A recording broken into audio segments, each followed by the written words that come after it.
Ce podcast est une diffusion du Cannes Football Club, l'alternative foot. Allez au cannesfootballclub.com. Ce podcast est présenté par Mise au jeu.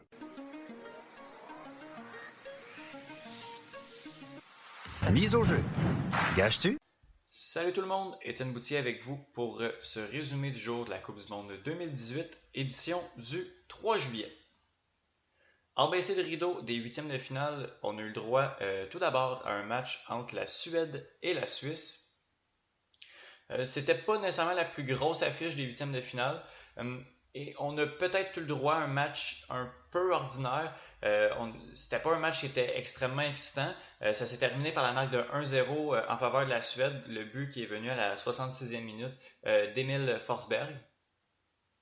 Le match a commencé à s'animer un petit peu plus après le but. On a eu le droit à un collectif suédois assez impressionnant. Là, la défense suédoise qui en a pas laissé passer beaucoup. Et la Suisse qui a quand même tenté d'égaliser, mais qui a quand même pas montré grand-chose, et qui m'a pas réellement impressionné. Je pense que c'est allé au mérite là, aujourd'hui et la Suède a amplement mérité son billet pour les quarts de finale. On a eu le droit à un match un petit peu plus spectaculaire par la suite entre la Colombie et l'Angleterre. Une victoire anglaise par la marque de 1-1. L'Angleterre qui a gagné au pénalité. Les buts à la 57e minute de Harry Kane. L'égalisation est venue extrêmement tard. À la 93e minute, un but de Yerry Mina. Qui d'autre, le défenseur colombien là, qui est à son troisième but en 3 matchs. Et qui est assez impressionnant à avoir joué. Là. La conversion victorieuse au pénalité est venue de Dyer. La Colombie a souffert beaucoup pendant le match. On a été extrêmement indisciplinés et c'est ça qui a mené au but d'Harry Kane qui était sur pénalité. Après ça a été très difficile pour les Colombiens. On s'est énervé beaucoup. Puis on n'a pas eu beaucoup d'occasions en attaque. L'Angleterre a été très solide défensivement, mais c'est difficile pour elle.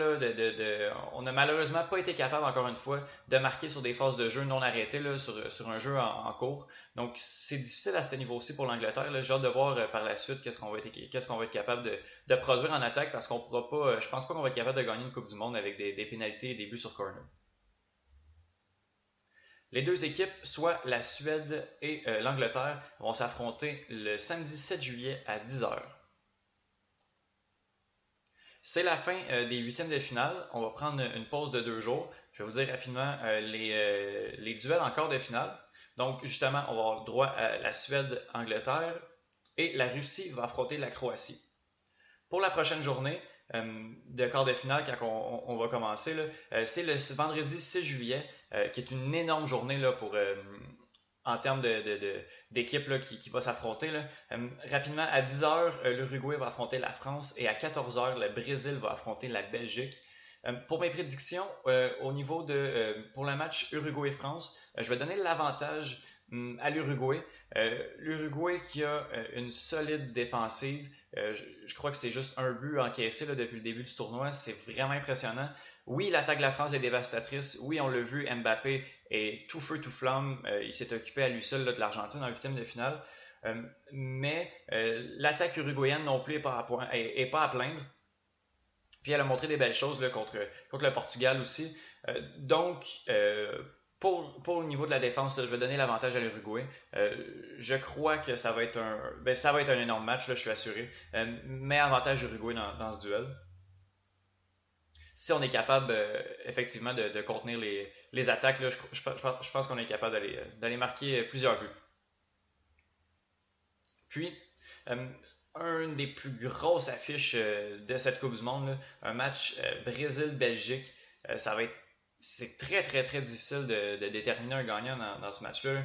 Mais après la performance et la remontée de la Belgique, je crois que je vais être contraint de donner les Belges vainqueurs dans ce match-là. Défensivement, ça va être très difficile pour les Belges, on l'a vu. On peut prendre beaucoup de buts. Toutes les occasions japonaises ont été des occasions réelles de but là, au niveau de la Belgique. Donc, le score va être très très très élevé. Les deux équipes vont souffrir énormément. Les Brésiliens vont avoir leur mot à dire, là, je suis assuré. Mais je crois que le collectif belge est beaucoup trop beau pour pour l'échapper contre le Brésil, mais ça va être un défi de taille, là, même pour les deux équipes, ça va être assez impressionnant à voir comme match. Donc c'est tout pour moi aujourd'hui. On se revoit pas demain, on se voit pas après-demain, on se voit dans 2 jours, soit le 6 juillet, pour un autre résumé de la journée. Ciao!